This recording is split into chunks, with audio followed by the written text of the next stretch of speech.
In 2017, a painting sold at Christie's for $450 million. It was called Salvator Mundi, attributed to Leonardo da Vinci. The buyer was anonymous. The painting has not been seen publicly since. No dividends, no rent, no quarterly earnings report. Just a canvas, invisible to the tax system, appreciating in a climate-controlled room somewhere nobody is required to disclose. This video is about why that makes perfect financial sense. To understand why billionaires buy art, you first have to understand what art actually is in financial terms. It is not a hobby. It is not vanity. It is an asset class. And it is an asset class with 3 specific properties that make it uniquely useful for people with very large amounts of money and a strong preference for not giving it to the government. Property number 1. Art does not produce income. A share pays dividends. A property generates rent. Art just sits there. And in the tax code, assets that do not produce income are largely invisible until you sell them. No annual tax on appreciation, no reporting requirement on gains. Art is invisible to the tax system until you decide it isn't. Property number 2. Art is portable. $100 million in real estate is fixed to a geography, a jurisdiction, a tax authority. $100 million in art fits in a van. It can cross borders. It can be stored in a freeport, a special customs zone where goods can be held indefinitely, outside the reach of import duties or local taxes. $100 million. No government can prove where it is. Property number 3. Art is unregulated as a financial instrument. Stock markets have disclosure requirements, insider trading rules, reporting obligations. The art market has almost none of that. 2 private parties can agree on any price they like, for any reason, with no public record required. The price is whatever you need it to be.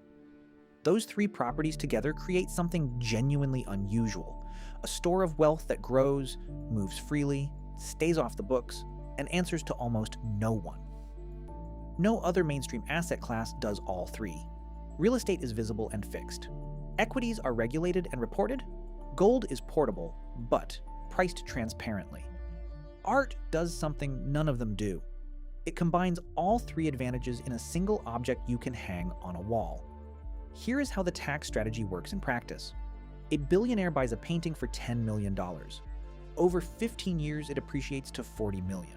On paper, they have made $30 million, but they have not sold it, so they owe nothing.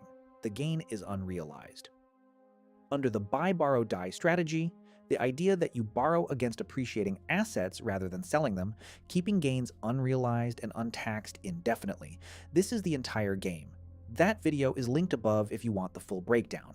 The short version, unrealized gains are not taxed. Now, they want liquidity, they go to a bank. The bank lends them $20 million against the painting as collateral. That loan is not income. It is not taxed, they spend it. When they eventually want to exit, there are 3 routes. Option 1. Donate it to a museum. In the United States, donating art to a qualifying institution generates a tax deduction equal to the fair market value of the piece at the time of donation, not what you paid for it. The current value. They bought it for $10 million, it is now worth $40 million. They donate it. They receive a $40 million deduction. They never paid $1 of tax on the $30 million in appreciation. And now that same appreciation is actively reducing their tax bill on other income. On their salary, their investment returns, whatever they earned that year. Let that sit for a second. They made $30 million, paid no tax on it, and then used it to avoid tax on something else entirely. Option 2, die. The step up in basis resets the cost basis to current market value at death. The heirs inherit the $40 million painting as if it was purchased for $40 million. The $30 million in gains disappears. Permanently. The government never sees it. Option 3, sell it through the right structure. Place the painting inside a limited liability company, an LLC, before it appreciates. Sell the LLC rather than the painting.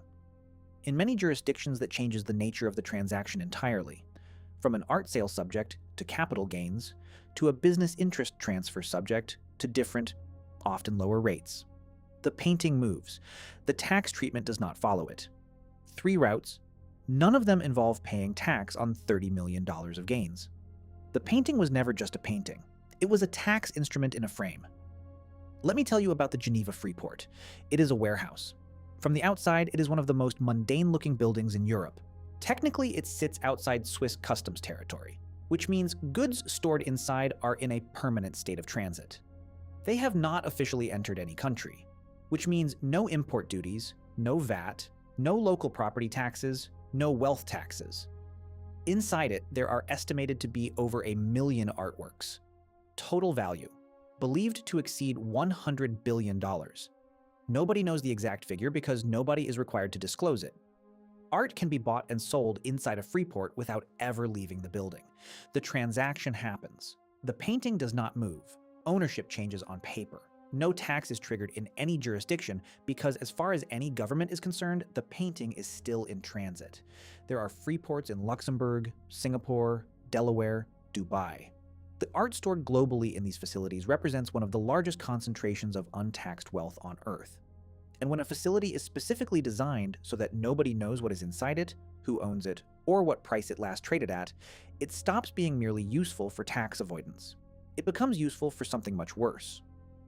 A 2022 investigation by the European Parliament found that Freeports had been used for active money laundering.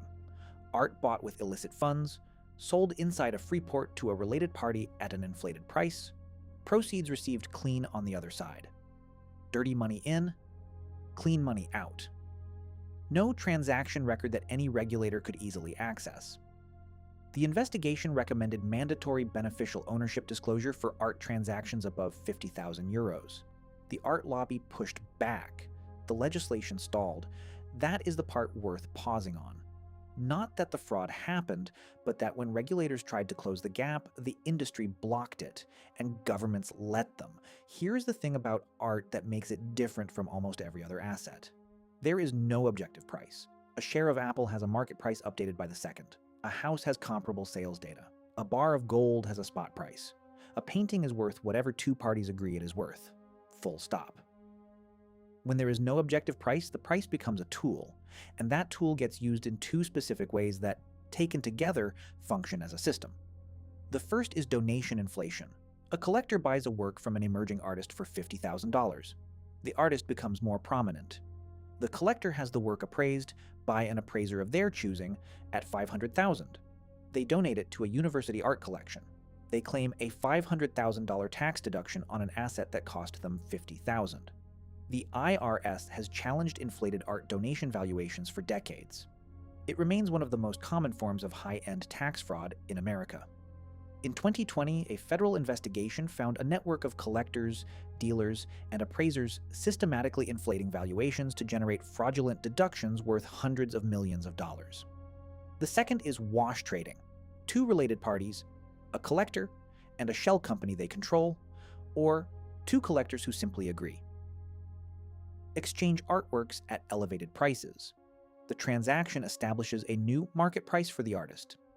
Both parties now hold assets with higher valuations on their balance sheets. No real money changed hands in any meaningful direction. The market price was manufactured. This is illegal in stock markets where transaction records are public and regulators can spot the pattern. In the art market, it is nearly impossible to detect because detection requires exactly the kind of transaction transparency the market is specifically structured to prevent. Both strategies rely on the same foundation. No objective price means no clear evidence of fraud. The market's opacity is not a flaw. It is load-bearing. The global art market turned over $65 billion in 2023, according to the Art Basel and UBS annual report. Approximately 40% of that by value was transacted privately, meaning no auction, no public record, no disclosed price. The United States, United Kingdom, and China account for roughly 80% of global art sales. Of those, the US market has the weakest anti-money laundering requirements. Until 2020, American art dealers had no legal obligation to perform any due diligence on who their buyers were or where their money came from. None at all. That changed partially in 2020 when art dealers were brought under the Bank Secrecy Act, requiring reporting of suspicious transactions above $10,000. The threshold in the rest of the financial system for comparable scrutiny is considerably lower. In 2021, the U.S. Art and Antiquities Trafficking Task Force brought 14 prosecutions involving art-related financial crime. That same year, the U.S. art market turned over approximately $29 billion. 14 cases, $29 billion. For context, the SEC brought over 700 enforcement actions that year against a securities market of roughly the same total size.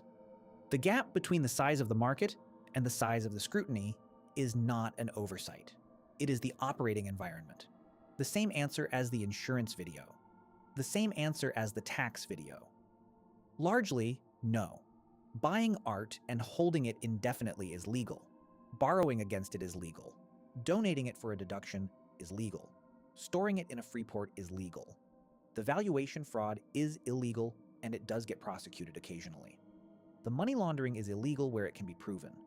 Wash trading is illegal, and nearly impossible to prosecute without transaction transparency that the market is structured to avoid. The legal strategies alone are enough to explain why serious money flows into art. The gray areas and outright fraud are a layer on top of a system that already rewards the asset class with unusual generosity. Here is the honest summary. The art market is not a criminal enterprise. Most participants are not committing fraud, but it is structured to make fraud easy, tax avoidance trivial, and accountability optional. That structure is not accidental. It is the result of decades of lobbying, regulatory inertia, and governments deciding the art market is too culturally significant or too politically inconvenient to regulate like the financial system it actually is. You are probably not buying $400 million paintings, but some of this is more accessible than it looks. The strategy scales down. It requires holding the work for at least 1 year, getting a qualified appraisal, and donating to an IRS-recognized institution. But the mechanism is identical to what the billionaire is doing. If you are buying art as an investment, document your purchase price carefully.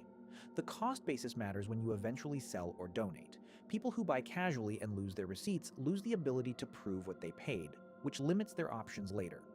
Now, if you have been pitched on fractional art investment platforms, the ones that let retail investors buy shares in a Basquiat alongside thousands of others, I want to be direct about what you are and are not getting. You get the appreciation upside if there is any. You do not get the tax benefits, the donation deduction, the borrowing strategy, the step up in basis, none of it. Donating a fraction of a painting to a museum is not how this works. The tax strategy requires ownership and control of the actual asset. A fractional share in an ESSPV gives you neither. You are buying the financial product, not the underlying asset. And the financial product does not come with the features that make the underlying asset interesting in the first place. The reason all of this works, at every level for the billionaire and the fractional platform alike, is the same. The tax code rewards assets over income. It rewards opacity over transparency. It rewards holding over selling. Art takes those properties further than almost anything else. The billionaire buying a Basquiat for $40 million is not making an aesthetic choice. They are making a balance sheet decision. The frame is incidental. So, does it make perfect financial sense? For the people doing it, it is essentially a perfect instrument. No income tax, no wealth tax, portable across borders, appreciates untouched, exits on their terms, or not at all. $450 million. Sitting somewhere. Unseen. Untaxed. Appreciating. The Salvator Mundi has not generated a single dollar of declared income since it sold. It has not paid import duty into any country. It has not appeared on any public wealth disclosure. The gain since purchase, whatever it is, will not be taxed until someone sells it or dies holding it. And if they die holding it, the gain disappears. At some point, someone will inherit it, or sell it, or donate it to an institution that will hang it in a room and let the public look at it for free, while the donor writes off 40 times what they paid. And that last outcome, the one where the painting ends up in a museum, is considered the good ending. There is a phrase used inside the art world for works that leave the public market and enter private storage indefinitely. They call it going dark. It is a storage term.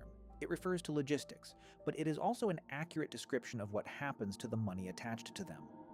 The most valuable art in the world is not hanging in museums. It is not being looked at by anyone. It is working.